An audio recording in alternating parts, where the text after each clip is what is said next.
Welcome to Pre-Snap Look. This is our second show.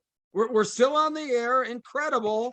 And my friend Joe Santoliquito, my cohort in crime. We got a very special guest. Joe, why don't you introduce him to everybody? Yeah, we do. I can call him young man, who did a hell of a job of taking over the reins of, I would say, legendary coach and Gabe Infante, and opened the door for Mr. Tim Roken, who's done a great job in not only maintaining the program that Coach Infante built, but to some degrees or another has heightened it. And all Tim's known, and let me get this straight, Tim, this is your third year, correct? Yes. All Coach Roken's known, and he's going to be embarrassed by this, and he's going to hate me for it, but all he's known is winning. And this is a fact. He's won 2 state championships. He won his first year as head coach, taking over for Coach Infante. Last year, took over an incredibly difficult situation. I know for a fact how incredible it was. I mean, it was constant juggling. St. Joe's Prep plays a schedule like no other in the Philadelphia area. They play a national level schedule. They are the bar. And again, Coach Roken might not like this, but they are the standard that a lot of other teams have followed. I'd like to say all boats rise, and this area has produced some great football talent, some great football teams.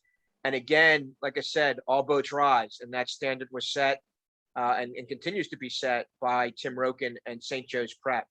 So right off the bat, Tim, again, expectations are high, as they usually are. Talk about this coming season, and what some of your expectations may be. Thanks, guys, for having me. And, obviously always look forward to jumping on and, talking a little bit about our program, talking a little bit about, obviously, like you said, Joe, the young men in the area over, and I've been now, this is, going on my 12th year here at St. Joseph's Prep, like you said, third taking over.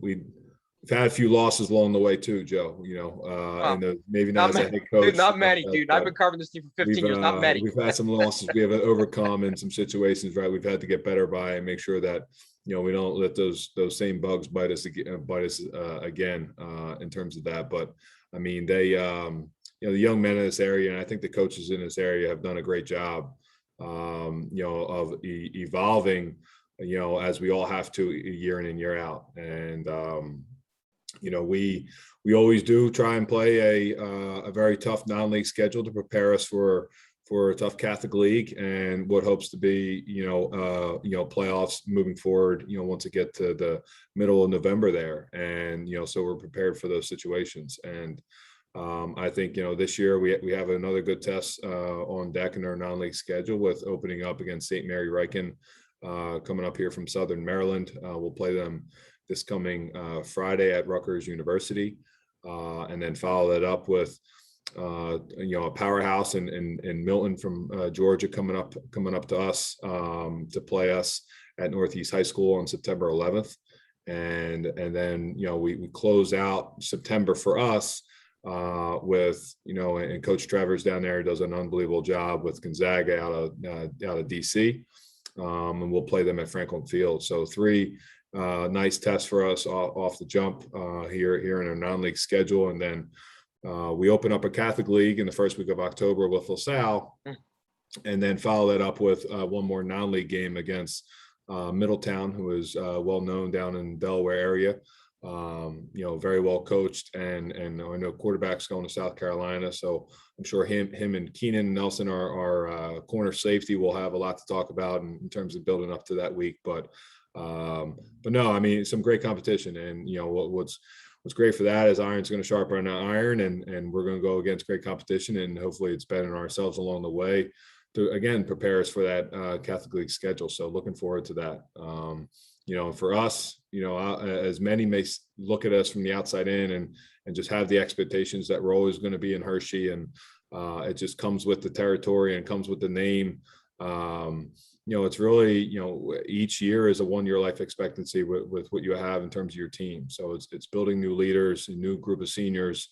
I think one big challenge coming off of this past year was the amount of young guys that we have within our program, and 39 sophomores and 24 juniors that never experienced a normal June and July for us. And so that was some bumps along the road in June and July in practice this year, and in August with this, in July and August with the 6 a.m.s. But, I think we've learned by it. We've grown together as a team, and looking forward to kicking this thing off this Friday. Tim, is there a particular side of the field you like right now? Is there anything you feel very, very confident in as Friday approaches? I'm confident that our coaches are going to prepare our guys to be successful, come Friday night, and try and put them in situations that they're comfortable in, prepare them throughout the week, coming off the first day of practice today and getting out there and just going over base formations and plays and defenses and what they're going to show us, what we're expecting. And then, dialing that down to make sure that by the end of the week, the defense is calling out the offensive plays and what they think is coming in the script, and offense feels pretty confident with what we're trying to accomplish there. And special teams, we're all engaged and understand our responsibilities. And then it's time to execute Friday night. I think you hit into in terms of maybe what side, maybe a little bit more experienced, and that is our defensive side of the ball. But I think, there's 3 parts to the game for a reason, and we got to, look to dominate in all 3 of them. Joe talked about, the raising the boat. Everybody's gunning for you every year. Okay. It's their Super Bowl each and every time that they play St. Joe Prep. Talk a little bit about, that unique circumstance where, there's no days off. There can be no let up. How do you keep your team, at a razor high level to face this kind of competition week in and week out? I think it's, internally driven, and, from our coaches and our leaders, as our seniors have grown up and been under the wings of the guys that have come before them. They've seen it. They've seen how, guys go to work, how seniors go to work on a daily basis, and what the grind looks like, and the time and commitment that they put in both on the field and off the field to be successful, and or to put themselves in great position to be successful, and then just capitalizing on that. I think it's great to know that that people see us in that way and are going to give us their best shot. That's what we want. And it's going to make all of us better. And I think that can push our guys alone, knowing, hey, reminding them, you're going to get everybody's best shot. And that, again, I think that's great to have.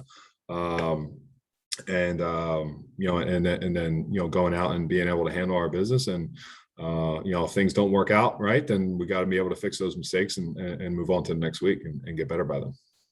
Yeah, Bruce, the other thing too, and I'm sure Tim wouldn't mind me interjecting this, Prep's had remarkable consistency. Tim, this is your 12th year with the program, correct? I'm going into my 12th, yes. And this is a staff that's been together most of the staff's been together for 12 years, or at least 10. 10. Most of the staff's been here for going into 10 years. And that was the big thing for me. Like you said, we talk to our guys about it all the time too.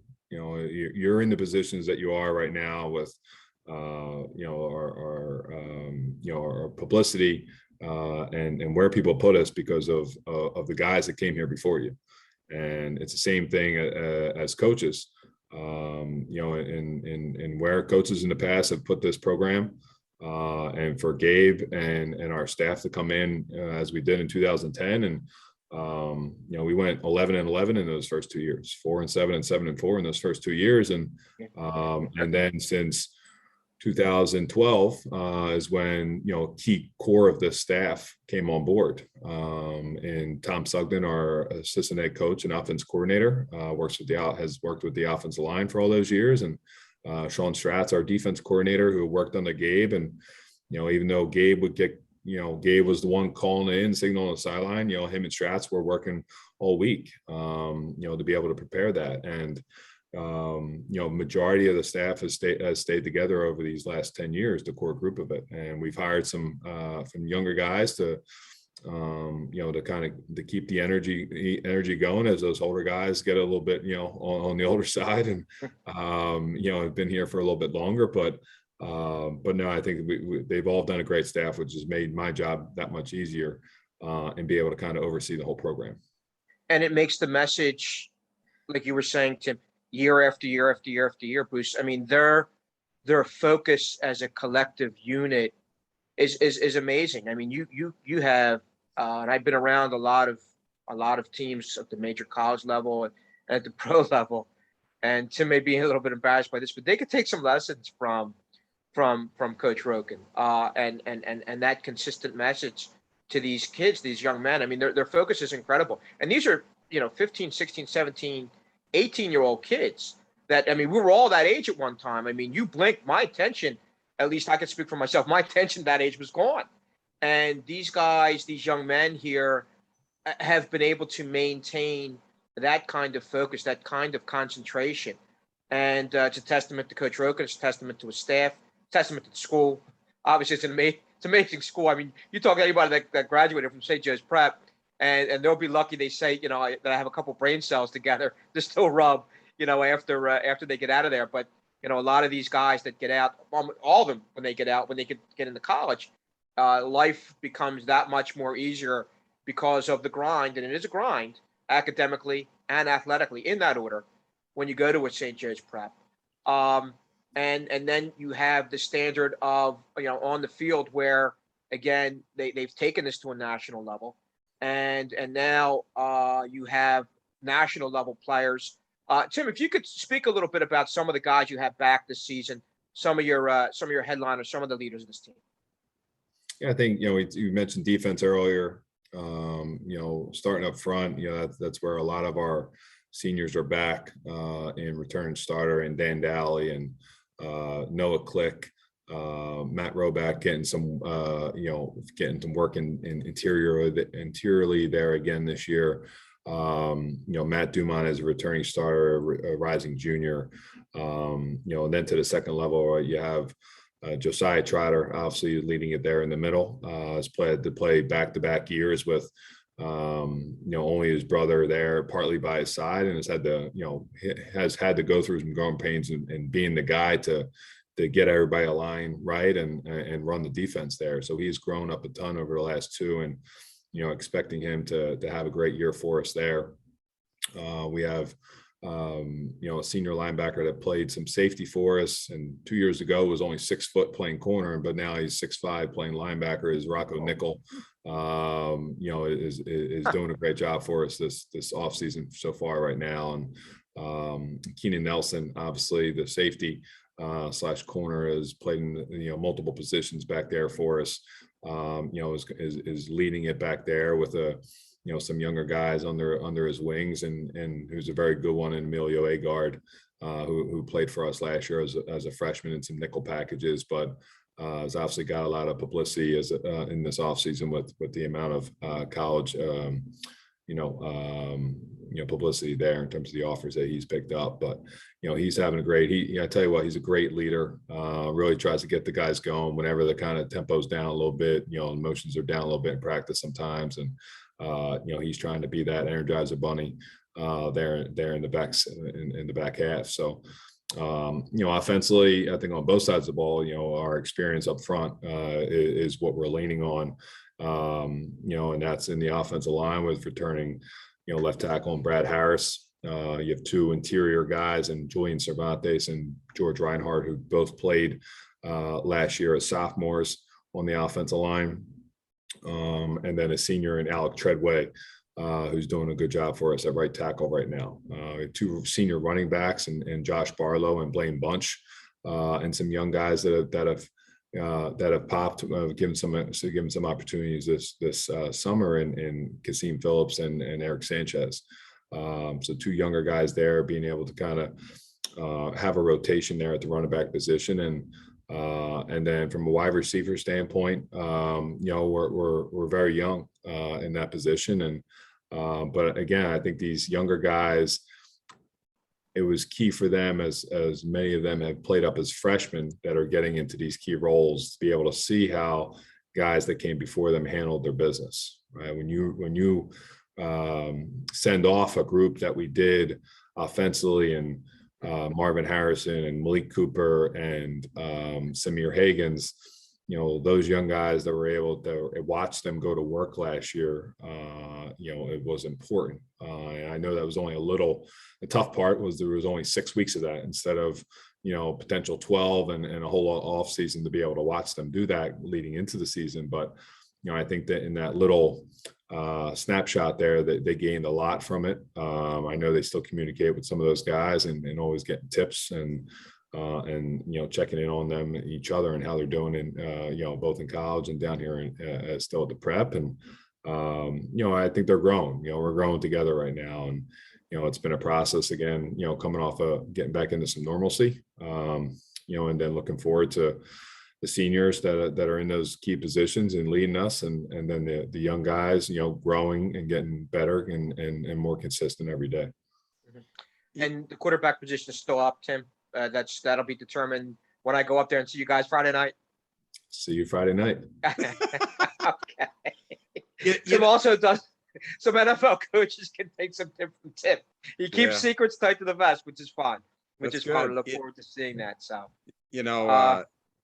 before the state championship game, Tim, you talked about what Joe touched on too, the demands of these athletes. Okay, that are placed on the academic side by your institution.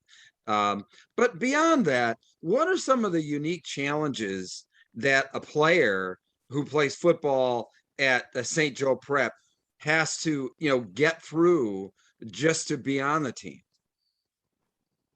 Well, I mean, it's a commitment. There's no doubt. And, we're a program that doesn't make cuts. So it's, it's a commitment in that sense. And, it's more about the experience for us is what we strive for. Yeah, obviously we've been successful, and people may see us as a football powerhouse or guru, but it's really about teaching these guys how to be, great young men and developing to be great fathers and husbands and such in that life, by the life lessons that they learn right through this great game. Right, there's a right way to do things and there's a wrong way to do things, and we try to, over the years, I feel like we've done a very good job as a staff is holding them to a high standard, as well as the school has done academically.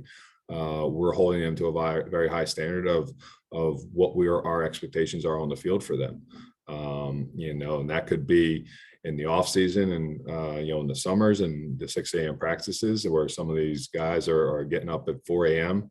To get to practice, and, making that drive in and that commitment. I think that's something that, speaks volumes to who these guys are as young men, and having to do that at that time in their life, and sacrificing, right? You're kind of sacrificing a lot of social time for the commitment that they put in on, whether it's practicing till 7 o'clock at night and then going back to do meetings, or got to go home and do 3 hours of homework and then wake back up at 5 a.m. to get back into school and do that, on a day-to-day basis. And as I told the guys breaking down practice today, with school starting tomorrow full time, it's a different grind, right? The 6 a.m.s in the summer are a grind, right? And that prepares you to be able to wake up early and now get ready for school. But now it's being present in school and holding yourself to a standard in the classroom, building relationships with your teachers and the people in the building, and then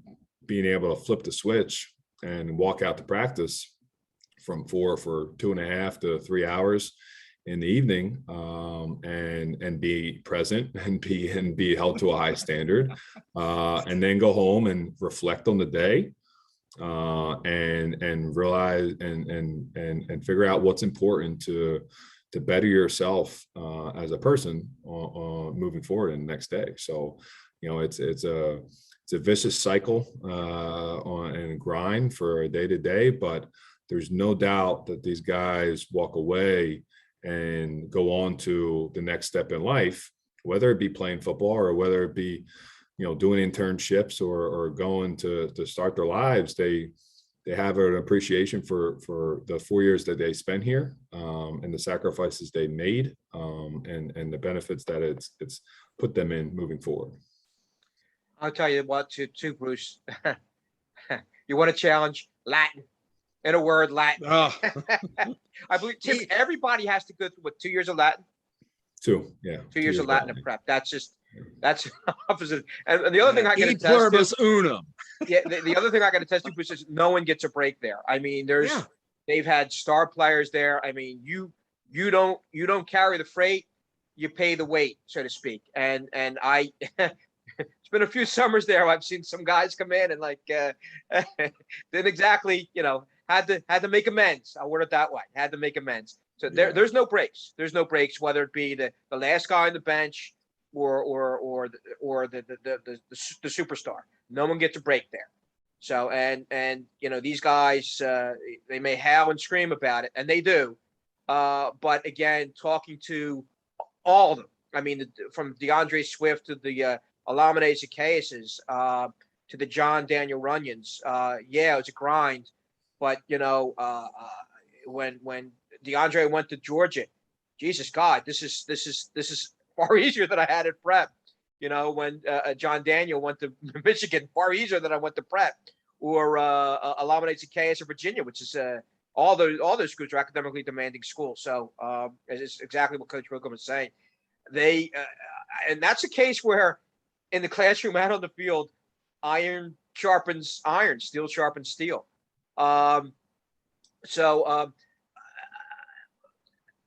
Tim, if you could run by maybe a couple of young people we should keep an eye out this season, maybe some sleepers that may merit some attention. Yeah, I think the guys, obviously we talked about in terms of the offensively, we're young in the skill positions, and I think David Washington and Elijah Jones have had a really good past 2 scrimmages and camp for us so far. Elijah's got a few touchdowns. Dave's got a few touches there, and it's been very explosive. Those 2, I know Elijah just picked up Temple University offer yesterday. So he's in the mix now of getting, recognized at that position and here within the program. And I think, on the other side of the ball, we talked about, obviously Emilio, right, stands out more than most, right, of the younger guys. But Richard James, Wink, as they call him, is playing defensive line for us, and he's a handful up there up front, and he's got a great motor, and look forward to him to wrecking some havoc there up front. And we have another young man that's came on board this year, and James Hurd. Is playing defensive end, and he's a special young man, and it's been great to get to know him. And he's very, very respectful young man. Yes sir, no sir kid, and appreciates the grind. So it's been good to build with him a little bit and build a relationship there. And but we got a bunch of young guys running around right now trying to find roles within our program. Some guys may be scout team guys, but you're always getting evaluated as the year goes on. So if you're lining up against one of the better guys on offense and you're handling your business, then hey, that's going to be recognized, and appreciate that. What your performance does during a week is only going to make that guy across from you better, and make us as more successful when it comes to Friday or Saturday night, and vice versa. And it's about pushing each other to hold each other to that standard, as well as obviously you got to be able to look yourself in the mirror and hold yourself to it, but also making sure that you're pushing the guy next to you and doing it in the right way, and making sure that we're all moving forward together to make sure that we're in the best position possible for Friday or Saturday night. Well, Tim, tomorrow the Josiah Trotter piece that you and I spoke about back in July, that's going to be posted tomorrow in Philly Voice. So, Awesome. Go ahead, Bruce. No, I was just going to say, I mean, Tim is, this is the start of the the grind for him and what have you. And, I think I can honestly speak for myself and, the rest of the state that, we're all very proud of, the fact that, you wave the flag, of Pennsylvania on a national scale, but then, you come home and, you take care of business in the state tournament, as well. I think that that's very important, I mean, to show what kind of football is being played here in the state of Pennsylvania, I think is fantastic. And Joe and I were talking about this, the other day in our last show about, that Pennsylvania is one of the still one of the very few states with a true champion. Okay, that everybody starts and everybody finishes, together there in Hershey, and that's really important because there are a lot of schools that it really doesn't matter. They're going to go off and play a national schedule and they're going to do their own thing. But it just seems like, at least from afar anyway, that you have the respect for the state of Pennsylvania and what football means in the state. And I know for me, I mean, I think that that's great that that you carry the flag on a national level, but then come back and take care of business here in Pennsylvania too. I think that's great. And more specifically, if you guys don't mind too, it's not just that. And we're supposed to be unbiased. I'm supposed to be unbiased, so to speak. But the thing that I'm pleased with is that it's an Eastern PA thing. And I know Tim will agree with me with this. It's an Eastern PA thing. For years and years, or for decades, Philadelphia was considered a football city. And still, to a degree, it still should be. I mean, Kobe came from here. Wilt came from here. But now, I mean, look at what we're turning out in terms of football. We're turning out as many, if not more, frontline football guys, and many of which are prep people, many of which are prep players that are coming out in southeastern PA that weren't there maybe a decade ago. And again, like I said, all boats rise, and these guys were the leaders. Well, anyway, it's just fantastic. Tim, I'll tell you what, it's been a long day for you. You made that pretty clear to us or whatever like that. We won't take up any more of your time. But I hope that, as the year goes on, we might get, an opportunity to speak with you as we start heading into the playoffs after you've kind of seen, the whole body of work. We'd love to have you back, as we head into the playoffs there, just to get your take on your team and, what you're facing, moving forward. So we really appreciate your time. Thank you very, very much. And best of luck this season, and, all health to all of you and your guys.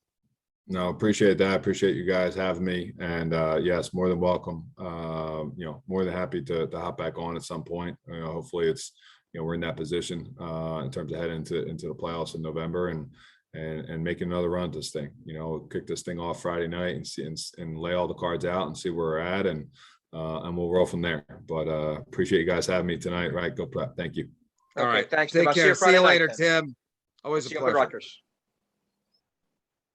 All right. Wow, great guy. Yes, he is. Like I said, the time Tim didn't know me from a hole in the wall when I was calling his 6A title game with Central Dauphin, but the amount of time that he spent with myself and my buddy Kerry doing the game to explain exactly, what it was like to be a football player at St. Joe Prep. And just like you talked about that grind, or that he talked about the grind that these guys go through on an academic level, just to even step on the football field is just pretty incredible. Yeah, it's unlike any other. And the thing that I like about it is just how well-rounded these young people are. Just how it's not just about football. And that's why I made the point, and I love to make the point, that there's still some schools out there that'll turn the other way, look the other way when maybe a certain star doesn't do what he's supposed to do in the classroom. And these guys don't. You go to Prep, there's no slack, they don't play like that. And the other thing too, that for me was a lot of fun. This year I got to see a lot of the kids off season. I got to see their 7-on-7 program, up close and personal. Got to see some of the guys in camps, this offseason, some of the up and coming guys, some of these linemen that are going to be, going to be asked to really grow up for this team this year. And that's going to be the interesting part for me. Clearly there are going to be, as much as they lost, there's going to be a lot of guys that have to step up. So, we'll see how prepared they are to do that. Yeah, they do have a lot coming back. Last year was a team for the ages. That team you're talking about, Kyle McCord, 3-time MVP, first time ever in the history of the Catholic League. You're talking about Marvin Harrison Jr. You're talking about Josiah Trotter Jr. You're talking about 3 young men, 2 of the 3 of which their dads played in the NFL. It looks like they themselves will probably be heading to the NFL. And Kyle McCord one day may be in the NFL. So it was a very, very special team last season. It's a shame they could not have the opportunity to really show what they can do. And it still kind of makes me wonder and laugh. They were up, it felt like 9-0 at halftime against Souderton in the state semifinals. And Tim's been known to do this. Coach Roken's been known to do this. He pulled all the starters. Before you know it, Souderton made it a game, made it far more deceiving. Remember that? It was far more deceiving than it appeared. I think it was 51-43 the final. Anybody that was there, anybody that knew, and anybody that saw that game knew where that dominance came from. And now you're looking at a situation here. I look forward to going up Friday to Rutgers and seeing St. Joe's Prep against St. Mary's Roken of Maryland. And I'm probably going to be doing all the first 4 or 5 of their games. Milton from Georgia that Tim announced here on the air, playing at Northeast on the 11th, 12 noon, and Gonzaga Prep at Franklin Field, followed by LaSalle at Franklin Field, followed by a national TV game against Middleton, Delaware, followed by another game against a very good Archbishop Wood team that I had the pleasure of covering this past Friday night. So there are no breaks. Again, this is a team that's expected to be very, very good. And it is a sink or swim mentality there. And if you don't know how to swim, you better learn fast, because you get thrown into the deep end, and you get thrown in immediately in the deep end.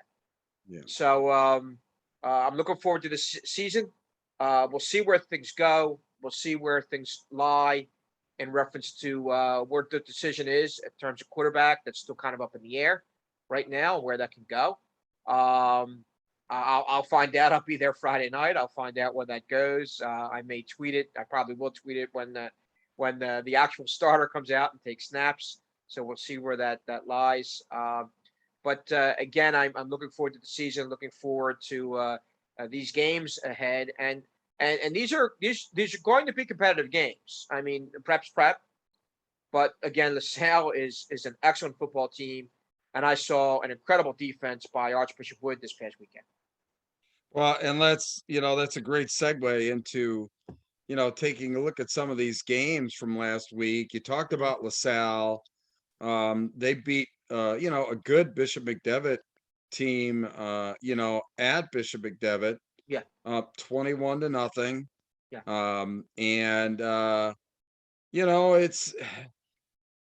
I expected that. Quite honestly, I probably expected it to be a little bit wider gap than that. But give credit where credit is due. Bishop McDevitt playing at home gave them a good game. They hung in there pretty well. Downingtown East beating Penridge. That was somewhat of a surprise to me, but everything old is new again. Everything new is old again. We're starting fresh with a whole new group of guys, and that was very interesting. And you talk a little bit about Archbishop Wood. They won 37-0. Yeah.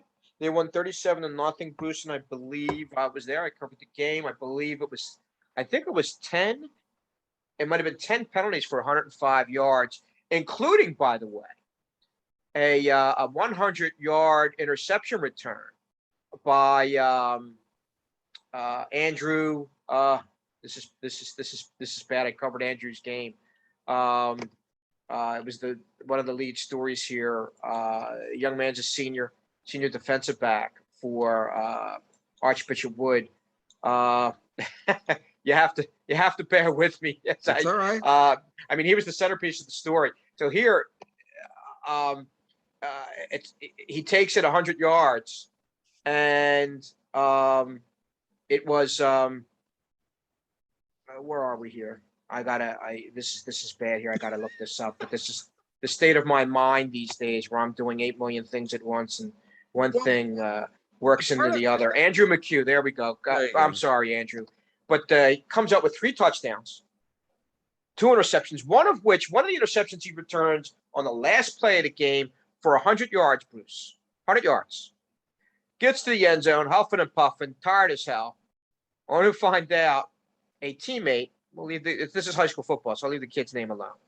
But a teammate had hit on the Chamonix player in the back, illegal block. So the touchdown, his 100-yard jaunt at the end of the half, is wiped out. Obviously, the interception still goes, and everything else works out. But the 100-yard interception for a touchdown gets wiped out. And the class of Andrew Mchugh, who's a senior, he's getting Villanova looks, he's getting William and Mary looks. Bucknell's looking at him. The kid turns around to the very player that had the illegal block that got his touchdown called back. Pat the kid in the butt, hey, we're gonna get this. We're gonna be fine. We're gonna be fine. And indeed, they were fine. The Chamonix it's a younger team. They had some people step in to new positions for them. So it'll be a team that's going to grow. Coach Wilmot does a great job. Steve does a great job there every year. They will be competitive, but Wood's defense is something special, and they did some very very special things there Friday night. Now I'm going to be going down to going to be a hell of a weekend for me, because I'm going to be going up to Rutgers Friday night, covering the game, and then getting myself back here, and then going back to Wildwood, New Jersey, to cover Newman Goretti against Wood the next afternoon in Wildwood, New Jersey, and that's going to be a hell of a game. So let's see where that goes. That's going to tell a few things. It's a game to look forward to this weekend. Obviously, Prep playing Roken from Maryland. It's going to be a challenging game. So let's see where that goes. There's going to be a few games out there that are going to be challenging. And Imhotep, let's see what Imhotep can do after it's fantastic. Right, they're up against no cakewalk. It's DeMatha.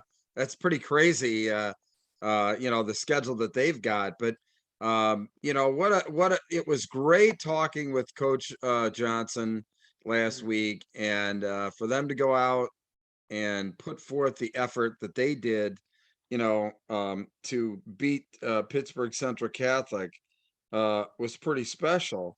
But, some of the other games, you talked about St. Joe Prep, we talked about Imhotep there. Wood's playing, at Newman Goretti this week, are they not? Yeah, that's what I just got done. Yeah, they're playing Goretti at Wildwood. That's going to be at Wildwood. They're playing in Wildwood, New Jersey. Yeah. Wow, that's going to be very, very interesting. LaSalle, they're at Malvern Pratt. Talk a little bit about that one. Holy cow! Yeah, that's a very good game. Let's see where that goes.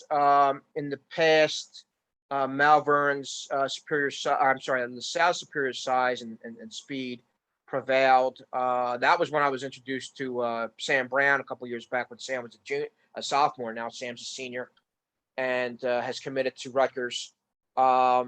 So let's see where that goes. Abdul Carter, a star for LaSalle. He is going to Penn State. He is a 6'4", 6'5" defenseman, linebacker rather. Malvern Prep has, I believe, its center going to the University of Maryland. So it should be an interesting battle. I would give the edge there to LaSalle. LaSalle's going to do pretty well. But I also believe LaSalle, if I remember correctly, LaSalle may have Imhotep this year. Traditionally the two teams have played one another.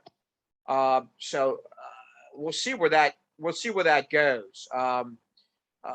Again, LaSalle, I think, is they've done a nice job with a nice mix of things. And here's I look at the schedule. LaSalle plays Imhotep next week. Yeah, that's so it doesn't get any easier. And that's going to be another. I'm going to have an interesting situation that night between Imhotep and at 7:00. As a matter of fact, I may be doubling up for our man, Mr. Micah, doing St. Joe's Prep's game at Northeast High at 12 noon, and then running over to Springfield Monco for Imhotep and LaSalle that very night, the night of the 11th. So it's, again, something to look forward to. Again, I love the fact that coming from the sport of boxing where everybody's afraid of everybody, I love the fact that, you got high school football in this area where these guys aren't afraid of anyone. Bring it on. The Malverns want LaSalle wants Imhotep wants, they give us LaSalle, give us the Math. If it was up to Coach Roken and St. Joe's Prep, they'd freaking play the Eagles tomorrow. Yeah, right. So I love the fact that the old adage, iron sharpens iron, and in the end, if you survive that gauntlet and you get through it, it's only going to help you in the end. And Imhotep is a Class 5A, and we touched on this. We can get a little bit more deeper into the fact that Imhotep goes across the state, beats Pittsburgh Central Catholic in Pittsburgh, where sometimes you got to sack the quarterback twice for it to count as a sack. And they beat him 12-6, holding Pittsburgh Central Catholic to 2 field goals. And again, Keon Wiley, the Penn State-bound defensive end from Imhotep, has an amazing game. And Eni White, the #1 edge rusher in the country right now, has an amazing game with a sack at the end that pretty much seals the victory for Imhotep in that 12-6 win. And it was really, really impressive what Imhotep did, what Coach Johnson did, implementing a game plan, working out of a wildcat through a lot of the second half. And they had a young man, Ramir Stewart, who played very well, had 16, 17 carries, most of which have for 105 yards, most of which came in the second half. And this young man's only a junior, and he's getting SEC looks. So very, very impressive victory by Imhotep Trotter. They're going to let's see how that plays out. I mean, they're a 5A that's playing a lot of these larger schools. And again, as we spoke about last week, Bruce, I mean, you have 2 major big-time defensive ends, and they don't have one Lawrence Taylor. They have 2 high school Lawrence Taylors. And one Lawrence Taylor is enough, like I said, let alone 2. So let's see if they can turn around. Let's see if they can carry the momentum. Let's see where the offense goes. And, they're going to be fun to watch as the season progresses. Yeah, a game that I'll be honest with you that I always have fun with are these games that allow you to connect the dots getting into the postseason. I think one of those games in District 1 is Springford hosting Chambersburg out of the Mid-Penn Conference. There's really not a lot of Mid-Penn versus District 1 teams that match up, but Springford is. I mean, so for me, I'm going to see how Springford is matching up against teams like Chambersburg. Next week, I think they go and play at Cumberland Valley. So to see how then the season plays out of Chambersburg and Cumberland Valley versus Springboard versus their schedule. It just how we rank everybody and 6A as well, all the districts and state rankings and everything else. So a lot of interesting matchups this week, aren't there? Yeah, there are. And a team that, and I'd like to get them on next week. Let's see if we can pull this off. We can get Garnet Valley head coach Mike Rickey on with us. They're an interesting team. They beat Downingtown West 41-7. I mean, dominated. Again, I don't know everything about Downingtown West. Mike Milano does a great job there each year. But whether they're up, whether they're down, down in Town West and Coach Milano, they're going to give you a battle. They're going to fight you. They're going to scratch with you. Yep. They're going to claw with you. And for Garnet Valley to beat them that way, that impressively, again, speaks volumes. Now, because the Central League in Delaware County is so massive, the rest of their schedule is filled with league opponents. Strathaven's going to be decent. I'm up on Newtown, and Coach Gicking does a very, very good job there. Coach Wood at Ridley does a solid job. Haverford High traditionally has been good. Joe Gall is no longer there. Joe Gallagher, he retired last season. So there's going to be some struggles there, but I wouldn't be surprised if I'm going to put it on Coach Ricky. I'm going to put it on Garnet Valley. Wouldn't be surprised if Garnet Valley runs the board. Okay. And let's see where that goes. Early where that pick. goes, because it's going to be them. And I wouldn't be surprised if it's them and North Penn at the end, Yeah. fighting and battling out for the District 1 championship. I can't disagree with you there. North Penn, awful good football team. Yeah. And, one that I'm glad that you brought up because, that really good football team there at North Penn. Preseason, a lot of people picking them to, come out of District 1. So, always a minefield in District 1 for 6A. But, the toughest part about this whole show is that, you've got to pick just one performance of the week to get our Brute Athletic, performer of the week here on our show. So who is that going to be? I want to go with Imhotep's defensive end, Eni White. He comes up with a huge play, 56 seconds left in the game, comes up with a gigantic sack. Again, getting major attention. Alabama, Ohio State, Clemson, I believe, are among the three schools in his among his Final Four. And talk about a big-time player in a big-time situation, doing what a big-time player in a big-time situation is going to do, and make a big-time play. And that's exactly what Eni White did. And getting in the backfield and coming up with a huge sack to basically secure the Imhotep victory in a place where, it's difficult to win, even if you're a Pittsburgh school, let alone going across state and playing these guys, playing these monsters. And again, much credit to Coach Devin Johnson, much credit to Eni White for our first inaugural player of the week. Wow, fantastic. Now, thanks to Brute Athletic, he's going to be getting a nice, shirt from Brute Athletic commemorative of that. I mean, they have some really great gear. In fact, they put together a nice little thing for my other show, my Fresh Set of Down show, but they made us a nice, get up here. I guess we'll have to figure out. First thing we've got to do is get a logo. I've got a logo for my Fresh Set of Down show. I got a logo for my WPIL Blitz show. So we're gonna have to come up with a logo for Pre-Snap Look. I don't know what how we come up my with head. that. My head between a pair of binoculars. goalposts. My head between a pair of goalposts, shaped like a football. I've been told I even though my head's more oblong than pointed, but I have been told I have a little bit of a Stewie Griffin work. A little bit. Not as much pointed, though. Not as much pointed as Stewie Griffin from Family Guy. Well, you know what? This has been an awful lot of fun. Yeah. Thanks to Tim Roken. Thanks to my buddy Joe Santoliquito. My name is Bruce Badgley. Thanks for hanging in with us here on Pre-Snap Look. We're getting better each and every show, aren't we, Joe? Yeah, we are. I haven't stuttered. I haven't used as many offs. Well, I'm working on my all count. I got to keep my all count low. That's tough for me. I do that way too much. Not only here, but when I do play by play as well. But anyway, hey, listen, we had a great time tonight. We'll drop this show on Tuesday nights throughout the season. And I think this is going to be a lot of fun. And I hope that the fans like it. We're going to continue to get the word out there. And, when you're able to book special guests like, Tim Roken, that goes a long way to get people to watch. That's for sure. Right, Joe?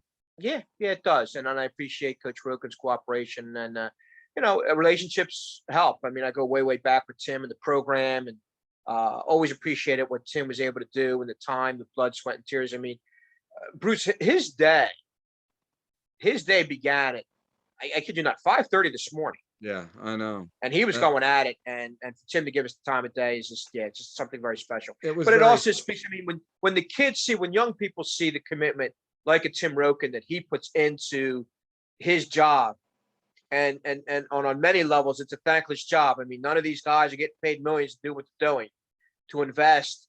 And it's not just a time investment. It's a very deep emotional investment. And it's a reason, I mean, prep's good for a lot of reasons. And one of those big reasons, and again, Tim don't like when I talk like this, one of those big reasons is a guy like Tim Roken. Yeah, it truly is. It truly is. All right. Well, listen, thanks for hanging in. This was like show number 2, a pre-snap look. We'll be back next week with another great show. You can check out all of our shows actually on the SSPN page on ESPN.com. Not only shows like WPIAL Blitz, the Fresh Set of Downs, pre-snap look, but then all of our streaming games, we're going to start streaming, 2, sometimes 3 games per week. And that beginning here in the next couple of weeks. In fact, next couple of weeks, we'll be streaming the Malvern Prep Berks Catholic game. Will be a game that we'll have. Actually, John Paul II. It will be the first Berks Catholic game that we'll have. So we'll have some District 1 flavor on, SSPN games of the week. And then again, this week, big game, like, Mr. Running back in the country, Nick Singleton and Governor Mifflin. We've got their game against 6A District 3 powerhouse Wilson. So, I mean, we've got some pretty gosh darn good games actually I'll be broadcasting the Mifflin, Wilson game. So that ought to be a lot of fun with Nick Singleton. I mean, he's one special talent and, a guy that, we've talked about, but the talent that's starting to emerge through this area of Pennsylvania and down into Philadelphia is just really incredible. Yeah, it is. It is. And it's getting attention. It's obviously getting attention. When Nick Saban comes to a Philadelphia public league high school kid or a Philadelphia Catholic League kid, that nothing else more needs to be said. That says everything. That speaks volumes. All right. Well, listen, thanks a lot. We'll be back next week with another pre-snap look. See you around, my friends.